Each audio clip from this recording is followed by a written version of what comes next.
So അടുത്തതാണ് നമ്മുടെ religion, communalism and politics. ഇപ്പൊ നമ്മൾ നേരത്തെ പാട്ടിൽ നമ്മൾ എന്താ പഠിച്ചത്? ജെൻഡറിനെയൊക്കെ പറ്റി പഠിച്ച്. ഇനിയുള്ളതാണ് റിലീജിയനെ പറ്റിയ. നമുക്ക് നോക്കാം എന്തൊക്കെയുണ്ടെന്ന്. ഫസ്റ്റ് നമുക്ക് കളർ മാറ്റാം. ഓക്കെ, ഈ ജെൻഡറൊക്കെ പോലെ നമ്മുടെ റിലീജിയൻ അത്രയ്ക്ക് യൂണിവേഴ്സൽ അല്ല. This division is not as universal as gender, but religious diversity is fairly widespread in the world today. Many countries, including India, have their population followers of different religion. So എന്താ gender പോലെ ഭയങ്കര universal അല്ല എന്ത് റിലീജിയന്റെ ഒരു separation. But religious diversity is fairly wide സ്പ്രെഡും ആണ് in the world today. ഇപ്പൊ മെനി കൺട്രീസ്, എല്ലാ കൺട്രീസിലും വെച്ച് നോക്കുമ്പോൾ എല്ലാ കൺട്രീസിലും അവരുടെ പോപ്പുലേഷനിൽ പല റിലീജിയപ്പെട്ട ആൾക്കാരുണ്ടാവും. സോ ഈ റിലീജിയനെ പറ്റി എന്തെങ്കിലും ഒരു ക്വസ്റ്റ്യൻ വന്നാൽ നമ്മ ഈ കുറച്ച് പോയിന്റ്സ് എഴുതിയ ആ ഒരു ക്വസ്റ്റ്യനുള്ള എല്ലാ ആൻസറും നോക്കിയേ. ആദ്യം നമുക്കൊരു ഇൻട്രൊഡക്ഷൻ കൊടുക്കാം.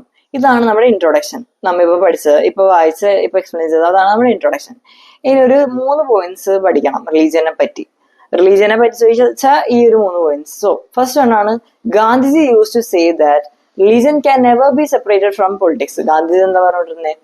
റിലീജിയൻ ഒരിക്കലും പൊളിറ്റിക്സിന് സെപ്പറേറ്റ് ചെയ്യാൻ പറ്റൂല. What he meant by religion was not any particular religion like Hinduism or Islam. But so ഇതുകൊണ്ട് എന്താ ഉദ്ദേശിച്ചത്? ഹിന്ദുയിസോ ഇസ്ലാമോ ഒന്നല്ല ഉദ്ദേശിച്ചായി. ഗാന്ധിജി എന്താ ഉദ്ദേശിച്ചെന്ന് വെച്ചാൽ എല്ലാ റിലീജിയന്റെയും കുറെ മോറൽ വാല്യൂസ് ഇല്ലേ, moral values and that inform all religions. He believed that politics must be guided by ethics drawn from. ഈ എല്ലാ റിലീജിയനിൽ നിന്നുള്ള എത്തിക്സ് കൊണ്ടായിരിക്കണം ശരിക്കും പൊളിറ്റിക്സ് ഗൈഡ് ചെയ്യണ്ടേ എന്നാണ് ഗാന്ധിജി പറഞ്ഞത്. സോ ഫസ്റ്റ് പോയിന്റ് എന്താ? Gandhiji use to say that religion can never be separated from politics. Politics എന്ന് ഒരിക്കലും റിലീജിയനെ സെപ്പറേറ്റ് ചെയ്യാൻ പറ്റില്ല എന്ന് പറഞ്ഞു. ഇതുകൊണ്ട് എന്താ ഉദ്ദേശിച്ചത്? Religion was not any particular religion. Okay, ഇതുകൊണ്ട് എന്താ ഉദ്ദേശിച്ചെന്ന് വെച്ചാൽ മോറൽ പ്രിൻസിപ്പിൾസ് അല്ലെങ്കിൽ മോറൽ വാല്യൂസ്, ഈ ഓരോ എത്തിക്സ്, ഓരോ പ്രിൻസിപ്പിൾസ്, ഓരോ റിലീജിയനിലുള്ള ഓരോ എത്തിക്സ് യൂസ് ചെയ്തിട്ടായിരിക്കണം പൊളിറ്റിക്സ് ഗൈഡ് ചെയ്യേണ്ടത്. അടുത്താണ്, human right groups in our country have demanded that the government should take special steps to prevent communal riots and protect religious minorities. ഇവിടെ എന്താ പറഞ്ഞതെന്ന് വെച്ചാൽ ഈ most of the communal riots എന്ന് പറഞ്ഞാൽ ഈ ഓരോ കമ്മ്യൂണിറ്റികൾ തമ്മിലുള്ള ഒരു കോൺഫ്ലിക്റ്റ്, ഇതെല്ലാമാണ് communal riots. So human rights group എന്താ പറഞ്ഞതെന്ന് വെച്ചാൽ ഡിമാൻഡ് ചെയ്തേക്കണത് government should take special steps to prevent communal riots prevent ചെയ്യാൻ വേണ്ടി കുറച്ച് സ്പെഷ്യൽ സ്റ്റെപ്സ് എടുക്കണമെന്ന് ആര് ഡിമാൻഡ് ചെയ്തു? ഹ്യൂമൻ റൈറ്റ്സ് ഗ്രൂപ്പ് ഡിമാൻഡ് ചെയ്തു. കാരണം എന്താ? എന്ത് കോൺഫ്ലിക്റ്റ് വന്നാലും ഏത് കമ്മ്യൂണിറ്റിയുടെ തമ്മിലൊരു കോൺഫ്ലിക്റ്റ് ഉണ്ടായാലും ഇതിൽ വിക്ടിമൈസ്ഡ് ആയി മാറുന്ന അവസാനം അതിലെ റിലീജിയസ് മൈനോറിറ്റീസ് ആയിരിക്കും അതിൽ വിക്ടിമായി മാറുന്നത്. അതുകൊണ്ടാണ് ഈ ഹ്യൂമൻ റൈറ്റ്സ് ഗ്രൂപ്പ് ഇങ്ങനെ ഡിമാൻഡ് ചെയ്തേക്കുന്നത്. അടുത്താണ്, women's movement has argued that family laws of all religion discriminate against women. സോ ഇവിടെ വുമൻസ് മൂവ്മെന്റ് എന്താ ആർഗ്യൂ ചെയ്തേക്കുന്നത് വെച്ചാൽ ഓരോ ഫാമിലി ലോസ് ഉണ്ടല്ലോ എല്ലാ റിലീജിയൻസിലും ഡിസ്ക്രിമിനേറ്റ് അഗെയിൻസ്റ്റ് വുമൻസിന് അഗെയിൻസ്റ്റ് ആണ് ഈ ഓരോ റിലീജിയസ് ഫാമിലി ലോസ് എല്ലാം. So they have demanded that government should change these laws to make them more equitable. ഈ ലോസ് എല്ലാം കുറച്ചുകൂടി ഇക്വിറ്റബിൾ ആവാൻ വേണ്ടി ഇവര് ആര് ഡിമാൻഡ് ചെയ്തേക്കുന്നത്? വുമൻസ് മൂവ്മെന്റ് ഡിമാൻഡ് ചെയ്ത് ഫാമിലി ലോസ് ചേഞ്ച് ചെയ്യണമെന്ന് പറഞ്ഞ് ഡിമാൻഡ് ചെയ്തു. അതാണ് ഈ തേർഡ് പോയിന്റ്. ഫസ്റ്റ് പോയിന്റ് എന്താണെന്ന്? ഫസ്റ്റ് ഒരു ഇൻട്രൊഡക്ഷൻ കൊടുക്കണം റിലീജിയനെ പറ്റി, നമ്മുടെ ജെൻഡറിനെ വെച്ച് കമ്പയർ ചെയ്ത് ഒരു ഇൻട്രൊഡക്ഷൻ കൊടുക്കണം എന്ന് നേരത്തെ പഠിച്ച പോലെ. ഫസ്റ്റ് അത് കഴിഞ്ഞിട്ട് പോയിന്റ് വെച്ച് നോക്കും. ഫസ്റ്റ് പോയിന്റ് ആണ് ഗാന്ധിജി എന്ത് പറഞ്ഞു റിലീജിയനെ പറ്റി, ഗാന്ധിജി എന്ത് പറഞ്ഞു എന്ന് എഴുതണം. അത് കഴിഞ്ഞിട്ട് ഹ്യൂമൻ റൈറ്റ്സ് ഗ്രൂപ്പ് എന്തോന്നാ ഡിമാൻഡ് ചെയ്തേ, എന്തുകൊണ്ടാ ഡിമാൻഡ് ചെയ്തേ അതും പറയണം. അടുത്തതാണ് വുമൻസ് മൂവ്മെന്റ് എന്താ ഡിമാൻഡ് ചെയ്ത്, അവരെന്താ ആർഗ്യൂ ചെയ്ത്, അവരെന്തിനു വേണ്ടിയാണ്, അതെല്ലാം പറയണം. അതാണ് റിലീജിയന്റെ ഒരു പാർട്ട്. ഇനി communalism, the belief that a religious group is superior to others, the pursuit of political dominance of one's own religion's community or the use of similar religion. So communism എന്ന് വെച്ചാൽ ഒന്നുമില്ല. ഇപ്പൊ ഞാൻ ഒരു കമ്മ്യൂണലിസം മൈൻഡുള്ള ഒരു person ആണെങ്കിൽ എനിക്കിപ്പോ വേറെ റിലീജിയനെ കാണുമ്പോൾ എനിക്കിങ്ങനെ തോന്നും ലൈക്ക് അയ്യേ ഇവനൊക്കെ എന്നെക്കാൾ ഇൻഫീരിയർ ആണ്, എന്റെ റിലീജിയൻ ആണ് സുപ്പീരിയർ. കണ്ട ആ ഒരു മൈൻഡ് കണ്ട. ഇപ്പൊ വേറെ റിലീജിയൻ, ഇപ്പൊ ഞാനൊരു റിലീജിയൻ എയിലാണ്, വേറൊരാള് റിലീജിയൻ എക്സിലാണ്. അപ്പൊ ഞാൻ ഈ റിലീജിയൻ എക്സിലുള്ള ആളെ കാണുമ്പോൾ എന്താ, ഇവന് ഇൻഫീരിയർ ആണ്, എന്റെ റിലീജിയൻ ആണ് കുറച്ചുകൂടി സുപ്പീരിയർ, ഇവന് ഇൻഫീരിയർ ആണ്. അങ്ങനെ ഞാൻ ഒരു പ്രിജുഡൈസ്, ഒരു സ്റ്റീരിയോടൈപ്പ് വരെ ഇയാളെ പറ്റി ചെയ്യും. അതുമാത്രമല്ല, ഞാനൊരു അയാൾക്ക് മുകളിൽ ഒരു ഡോമിനൻസ് കൊണ്ടുവരാൻ നോക്കും. ഇനി കറക്റ്റ് ഒരു ഡെഫിനിഷൻ ആണ് ഇത്. Believe that a religious group is superior to others, the pursuit of political dominance for one's own religious community, or the use of religious symbol and leader for political mobilization. This often leads to stereotypes, religious prejudice, and ultimately social conflict and communal violence. So, ചെറുതാക്കി പറയുകയാണെങ്കിൽ ഇത്രേ ഉള്ളൂ. Believe that a religious group is superior to others. അത് ബാക്കിയുള്ളവരെക്കാളും ഒരു particular religious group superior ആണ്. പിന്നെ ഒരു പൊളിറ്റിക്കൽ ഡോമിനൻസ് കൊണ്ടുവരുന്നത്, ആൻഡ് സ്റ്റീരിയോടൈപ്പ് ചെയ്യുന്നത്, പ്രിജുഡൈസ് ചെയ്യുന്നത്, അതെല്ലാം കമ്മ്യൂണിസത്തിൽ പെടുന്നതാണ്. The problems begin when religion is seen as a base of nation. ഈ എല്ലാ പ്രോബ്ലം സ്റ്റാർട്ട് ചെയ്യുന്നപ്പോഴാന്ന് വെച്ചാൽ ഒരു നേഷന്റെ പ്രിൻസിപ്പിള് അല്ലെങ്കിൽ ഒരു ബേസിസ് റിലീജിയൻ ആണെന്ന് വിചാരിക്കുമ്പോഴാണ്. The problem becomes more acute when religion is expressed in politics in exclusive and partisan terms. When one religion and its followers are pitted against another. This happens when beliefs of one religion are presented as superior to those of other religion. ഈ ഒരു പാർട്ടിൽ എന്താ പറഞ്ഞാൽ വെച്ചാൽ ഈ problem കൂടുതൽ acute ആവുന്നത് എപ്പോഴാണെന്ന് വെച്ചാൽ when religion is expressed in politics. പൊളിറ്റിക്സിൽ റിലീജിയൻ എക്സ്പ്രസ് ചെയ്യുമ്പോഴാണ് ഈ പ്രശ്നം വഷളാവുന്നത്. When one religion and its followers are pitted against another.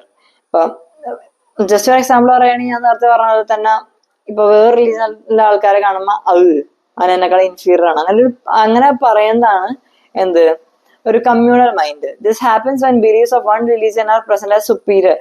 ഞാൻ എന്റെ റിലീജിയൻ ആണ് സുപ്പീരിയർ എന്ന് ഓർക്കുമ്പോ എന്താ, present as superior to those of other, when the demands of one religious groups are formed in opposition to another, and when state power is. So ഒരാഴ്ച last ആയിട്ട് ഒരു example എടുക്കുക, എന്ത്, ഞാൻ റിലീജിയൻ എ, ഇത് റിലീജിയൻ എക്സ്. അപ്പൊ എനിക്ക് religion എക്സിൽ കാണുമ്പോ എന്താ, ഇവൻ എന്നെക്കാൾ ഇൻഫീരിയർ ആണ്, ഞാൻ ഇവനെക്കാൾ സുപ്പീരിയർ ആണ്. ആൻഡ് അത് മാത്രമല്ല, ഞാൻ ഒരു ഡോമിനൻസ് കൊണ്ടുവരാൻ നോക്കിയാണ്, ഇവന്റെ ഈ റിലീജിയൻ എക്സിന്റെ മുകളിൽ ഒരു ഡോമിനൻസ് കൊണ്ടുവരാൻ നോക്കിയാണ്. പിന്നെ അത് മാത്രമല്ല, എനിക്ക് എന്നോട് ഫേവർ ചെയ്യണ ഓരോ ലോസ് ഉണ്ടാവുമല്ലോ, ലൈക്ക് ഒരു പെർട്ടിക്കുലർ റിലീജിയനെ ഫേവർ ചെയ്യണ ലോസ്. അങ്ങനത്തെ ഇപ്പൊ ഞാൻ ആ റിലീജിയൻ എയിലുള്ളതാണ്, അപ്പൊ ഞാൻ എന്താ എയിനെ ഫേവർ ചെയ്യണ ഓരോ ലോസും ഉണ്ടാക്കും. അത് പക്ഷെ എക്സിന് ഇഷ്ടാവൂല. പക്ഷെ ഞാൻ എന്താ ചെയ്യണേ, സ്റ്റേറ്റ് പവർ യൂസ് ചെയ്തിട്ട് അത് ഇംപ്ലിമെന്റ് ചെയ്ത് അടിച്ചമർത്തുകയാണ്.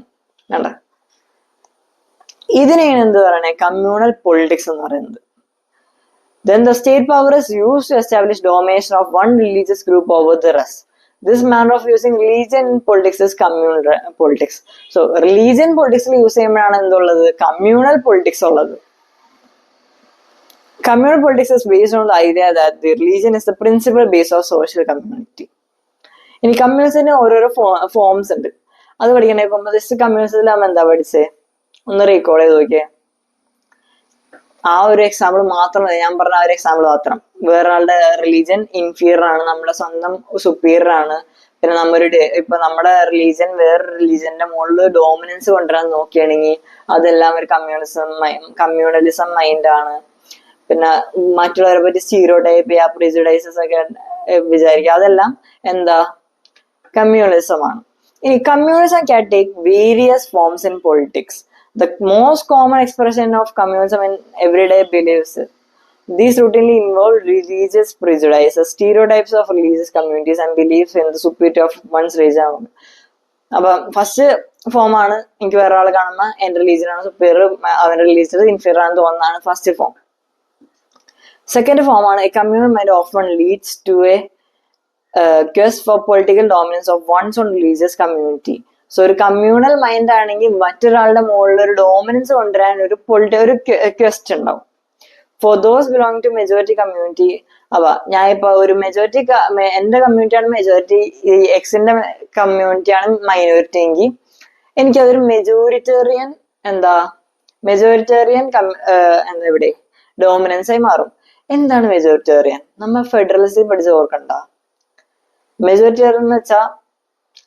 പവർ ഷെയറിംഗും പഠിച്ചായിരുന്നു. മെജോറിറ്റേറിയൻ എന്നാ, മെജോറിറ്റേറിയൻ എന്ന് വെച്ചാൽ കൂടുതൽ പോപ്പുലേഷൻ അല്ലെങ്കിൽ മെജോറിറ്റി ആയ കമ്മ്യൂണിറ്റി മൈനോറിറ്റിയുടെ മുകളിൽ പവർ യൂസ് ചെയ്യുന്ന അവരെ അടിച്ചമർത്തുന്നതാണ് എന്ത് മെജോറിറ്റേറിയൻ മെഷേഴ്സ് അങ്ങനെയൊക്കെ പറയുന്നത്. For those belonging to majority community, this takes form of majoritarian dominance. For those belonging to the minority community, it can take the form of a desire to form separate political unit. അപ്പൊ first form എന്തായിരുന്നു? വേറൊരാൾ കാണുമ്പോൾ എന്റെ religion ആണ് superior, അവന്റെ inferior ആണ്, stereotype ചെയ്യുക, prejudice ചെയ്യുക, അതെല്ലാമാണ് ഫസ്റ്റ് ഫോം. സെക്കൻഡ് ഫോം ആണ് ഒരു ഡോമിനൻസ് കൊണ്ടുവരാൻ ട്രൈ ചെയ്യുന്നത്, അതാണ് സെക്കൻഡ് കമ്മ്യൂണൽ മൈൻഡിന്റെ ഫോം. ഒരു അടുത്താണ് തേർഡ് വൺ.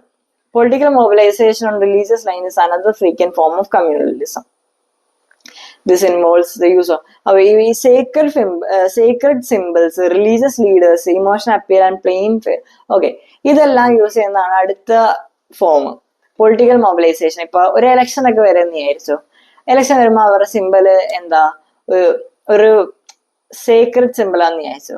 സേക്രഡ് സിമ്പിൾസ് അല്ലെങ്കിൽ അവർ റിലീജിയസ് ലൈൻസ് ഒക്കെ യൂസ് ചെയ്ത്, അല്ലെങ്കിൽ റിലീജിയസ് ലീഡേഴ്സിനെയാണ് നിർത്തണേ. ഇങ്ങനെ ഒരു പൊളിറ്റിക്കൽ മൊബിലൈസേഷൻ നടത്തുന്നത്, അതെല്ലാം എന്താ ഒരു ഫോം ഓഫ് കമ്മ്യൂണലിസം ആണ്. Sometimes communism takes its most ugly form of communal violence, riots and massacre. So ഏറ്റവും ലാസ്റ്റ് പോയിന്റ് ആണത് എന്ത്, ഏറ്റവും അഗ്ലേസീവ് ഫോം ഓഫ് കമ്മ്യൂണിസം നടക്കുന്ന എപ്പോഴാ? റയറ്റ്സ് എല്ലാം ഉണ്ടാകും. റയറ്റ്സ് എന്ന് വെച്ചാൽ എന്താ, കോൺഫ്ലിക്ട്സ് എല്ലാം ഉണ്ടാകുമ്പോഴാണ്. Sometimes communism takes its most ugly form of communal violence, riots and massacre. India and Pakistan suffered some of the worst communal riots at the time of partition. So നമ്മുടെ ഇന്ത്യയും പാകിസ്ഥാനും സഹിച്ചതാണ് എന്ത്, ഒരു വേസ്റ്റ് പാർട്ടീഷൻ ടൈമിൽ എന്താ ഒരു waste communal right Zafar ചെയ്തായിരുന്നു. അപ്പൊ അതാണ് നമ്മൾ കമ്മ്യൂണിസത്തിൽ പഠിച്ചത്. കമ്മ്യൂണിസത്തിനെ പറ്റി എന്താണെന്ന് പഠിച്ച്, കമ്മ്യൂണിസം എന്താണെന്ന് ചോദിക്കുമ്പോൾ എന്തൊക്കെ എഴുതേണ്ടതെന്ന് പഠിച്ച്, കമ്മ്യൂണൽ പൊളിറ്റിക്സ് എന്താണെന്ന് പഠിച്ച്, പിന്നെ ഫോംസ് ഓഫ് കമ്മ്യൂണിസം, വേറെ ആളെ കാണുമ്പോ എന്റെ സുപ്പീരിയറാണ്, അവന്റെ ഇൻഫീരിയർ ആണെന്ന് ഓർക്കുക, പിന്നെ അവൻ പ്രിജുഡൈസ് എസ്റ്റിയുടെ, അതെല്ലാം ഫസ്റ്റ് വൺ. സെക്കൻഡ് വൺ എന്തായിരുന്നു, ഒരു ഡോമിനൻസ് കൊണ്ടുവരാൻ നോക്കുക, അതാണ് സെക്കൻഡ് വൺ. തേർഡ് വൺ എന്താ വെച്ചാൽ political mobilisation on religious lines. ഇപ്പൊ ഒരു എലക്ഷൻ ഒക്കെ വരുമ്പോൾ ലീഡറിനെ നിർത്തിയാണ്, ഒരു റിലീജിയസ് ലീഡറിനെ നിർത്തുക, അല്ലെങ്കിൽ റിലീജിയസ് ലൈൻസ് യൂസ് ചെയ്യുക, ഇമോഷണൽ അപ്പീലൊക്കെ നടത്തുക, ഇതെല്ലാം എന്തിൽ വരുന്നതാണ്, ഒരു കമ്മ്യൂണൽ മൈൻഡ് ഇതിൽ തന്നെ കമ്മ്യൂണൽ ഫോംസ് ഒക്കെ വരുന്നതാണ്. ലാസ്റ്റ് വണ്ണാണ് എന്ത്, അഗ്ലിയസ്റ്റ് ഫോം ഓഫ് കമ്മ്യൂണിസം, എന്ത് communal riots, communal violence, massacre, ഇതെല്ലാം. അടുത്തതാണ് സെക്യുലർ സ്റ്റേറ്റ്. സോ എന്താണ് സെക്യുലർ സ്റ്റേറ്റ്? ഈ കമ്മ്യൂണിസത്തിനെ പറ്റിയൊക്കെ നമ്മൾ എല്ലാം പഠിച്ചത്. Communism was and continues to be one of the major challenge to democracy in our country. ഈ കമ്മ്യൂണിസം എന്ന് വെച്ചാൽ ഭയങ്കര നമ്മുടെ ഡെമോക്രസി ഭയങ്കര മേജർ ചലഞ്ചാണ്. The makers of a constitution were aware of this challenge. That is why they chose the model of secular state. So നമ്മുടെ constitution മേക്കേഴ്സിന് എന്ത് മനസ്സിലായി, ഇതൊരു ഭയങ്കര ത്രെറ്റ് ആണ്, അല്ലെങ്കിൽ ഭയങ്കര ചലഞ്ച് ആണെന്ന് മനസ്സിലാക്കിയപ്പോൾ ഇവരെന്താ ചെയ്തത്, നമ്മുടെ ഒരു സെക്യുലർ സ്റ്റേറ്റ് ആക്കി മാറ്റി. അപ്പൊ ഇതിന്റെ കുറച്ച് പോയിന്റ്സ് ആണ്. There is no official religion for Indian state, unlike the status of Buddhism. So ഒരാശയം നമുക്ക് എക്സ്പ്ലെയിൻ ചെയ്യാം. സെക്യുലർ സ്റ്റേറ്റ് എന്ന് വെച്ചാൽ നമ്മുടെ കമ്മ്യൂണിസം കാരണം എന്തൊക്കെ ഹാംഫുൾ കാര്യങ്ങൾ നടക്കാൻ ചാൻസ് ഉണ്ട്, എന്തൊക്കെ ത്രെറ്റ്സ് ഉണ്ടാവും എല്ലാം മനസ്സിലാക്കിക്കൊണ്ട് നമ്മുടെ കോൺസ്റ്റിറ്റ്യൂഷൻ മേക്കേഴ്സ് എന്താ ചെയ്ത്, അവരൊരു സെക്യുലർ സ്റ്റേറ്റ് ആക്കി മാറ്റി. അങ്ങനെ ആ ഒരു സെക്യുലർ സ്റ്റേറ്റ്സിൽ അവർ കുറച്ച് അതിൽ കുറച്ച് പോയിന്റ്സ് നമുക്ക് പഠിക്കാനുണ്ട്. എന്താ, there is no official religion for the Indian state. നമ്മുടെ ഇന്ത്യൻ സ്റ്റേറ്റിന് ഒരു ഒഫീഷ്യൽ റിലീജിയൻ ഇല്ല. ഇപ്പൊ ശ്രീലങ്കയില് ബുദ്ധിസം ഉള്ള പോലെ, പാകിസ്ഥാനിൽ ഇസ്ലാം ഉള്ള പോലെ, അതുപോലെ നമ്മുടെ ഇന്ത്യക്ക് ഒരു റിലീജിയൻ ഇല്ല. The constitution provides to all individuals and communities freedom to profess. ഇപ്പൊ നമ്മുടെ കോൺസ്റ്റിറ്റ്യൂഷൻ കൊടുക്കണുണ്ട് എന്ത്, freedom to profess, practice or not to practice any religion. എനിക്കിപ്പോ വേണമെങ്കിൽ ഒരു റിലീജിയൻ പ്രാക്ടീസ് ചെയ്യാല്, ഫോളോ ചെയ്യാല്, പ്രൊപ്പഗേറ്റ് ചെയ്യുക, ഇതെല്ലാം ചെയ്യാം. എനിക്ക് എങ്ങനെ വേണമെങ്കിലും ചെയ്യാം. ഇപ്പൊ എനിക്ക് ഫോളോ ചെയ്യാൻ ഫോളോ ചെയ്യാണ്ടും ഇല്ല, ഒരു കുഴപ്പമില്ല. The constitution provides to all individuals and communities freedom to profess, practice and propagate any religion or not to follow any. The constitution prohibits discrimination on grounds of religion. Constitution അതിൻ്റെ കൂടെ തന്നെ prohibit ചെയ്യേണ്ടത് discrimination, religion വെച്ചിട്ട് discrimination, ഇതെല്ലാം constitution prohibit ചെയ്യുന്നുണ്ട്. At the same time, the constitution allows the state to intervene in the matters of religion in order to ensure equality within religious communities. For example, it bans untouchability. So ഈ constitution constitution എന്താ, സ്റ്റേറ്റിനെ allow ചെയ്യുന്നുണ്ട് to intervene in the matters of religion. ഇപ്പൊ അവിടെ equality ഇല്ലെങ്കിൽ, അല്ലെങ്കിൽ ഇപ്പൊ എന്താ പറയുക, ഡിസ്ക്രിമിനേഷൻ ഒക്കെ നടക്കുകയാണെങ്കിൽ നമ്മുടെ സ്റ്റേറ്റിന് എന്താ നമ്മുടെ റിലീജിയന്റെ മാറ്റേഴ്സ് എല്ലാം ഇന്റർവീൻ ചെയ്യാനുള്ള പവർ ഉണ്ട്. ഫോർ എക്സാമ്പിൾ ഇപ്പൊ അൺടച്ചബിലിറ്റി ഒക്കെ ബാൻ ചെയ്ത പോലെ ഓരോ പവേഴ്സ് ഉണ്ട് എന്ത് സ്റ്റേറ്റിന് റിലീജിയസ് കാര്യങ്ങളിലേക്ക് ഇന്റർവീൻ ചെയ്യാനായിട്ട്. സോ കമ്മ്യൂണിസത്തിന്റെ 4 പോയിന്റ്സ് പഠിച്ച് സെക്യുലർ സ്റ്റേറ്റ് എന്താന്ന് പഠിച്ച് നമ്മൾ എന്തുകൊണ്ടാണ് സെക്യുലർ സ്റ്റേറ്റ് എടുത്തതെന്ന് പഠിച്ചത് എന്തുകൊണ്ടായിരുന്നു ഒരു മേജർ ചലഞ്ച് ആയിരുന്നു. അതുകൊണ്ട് സെക്യുലർ സ്റ്റേറ്റ് ആക്കി മാറ്റി. സെക്യുലർ സ്റ്റേറ്റിലെ കുറച്ച് പോളിസീസ് നമ്മൾ പഠിച്ചായിരുന്നത് നോ ഒഫീഷ്യൽ റിലീജിയൻ, ആർക്കെങ്കിലും എന്ത് റിലീജിയൻ ഫോളോ ചെയ്യാം, കോൺസ്റ്റിറ്റ്യൂഷൻ പ്രൊഹിബിറ്റ്സ് ഡിസ്ക്രിമിനേഷൻ, പിന്നെ at the same time constitution allows സ്റ്റേറ്റിനെ ഇന്റർവീൻ ചെയ്യാം റിലീജിയസ് മാറ്ററിൽ ടു പ്രൊട്ടക്ട് ദ ഇൻട്രസ്റ്റ് അല്ലെങ്കിൽ ഈക്വാലിറ്റി എല്ലാം കീപ്പ് ചെയ്യാൻ വേണ്ടി. അതാണ് നമ്മുടെ സെക്യുലർ സ്റ്റേറ്റിലുള്ളത്. അടുത്തതാണ് കാസ്റ്റ് ആൻഡ് പൊളിറ്റിക്സ്. അതിൽ first one caste inequalities. Caste inequalities എന്തൊക്കെയാണെന്ന് പഠിക്കണേ. അത് നമ്മുടെ അടുത്ത പാർട്ടിൽ നമുക്ക് പഠിക്കാം. അല്ലാതിട്ടാണെങ്കിൽ സബ്സ്ക്രൈബ് ചെയ്യാം. ഈ വീഡിയോ മനസ്സിലായില്ലെങ്കിൽ ഒന്നുകൂടി ഒന്ന് കാണാം, എന്നിട്ട് അതിന്റെ കൂടെ തന്നെ ടെക്സ്റ്റ് റീഡ് ചെയ്യുക. ടെക്സ്റ്റിൽ അതേ പോയിന്റ്സ് ആണ്. സോ ഈ വീഡിയോയ്ക്ക് പഠിച്ചാലും ടെക്സ്റ്റ് ഒക്കെ പഠിച്ചാലും ഒന്നും ഒരു കുഴപ്പമില്ല. ലൈക്ക് ചെയ്യുക, അടുത്ത പാർട്ടിന് വേണ്ടി വെയിറ്റ് ചെയ്യുക.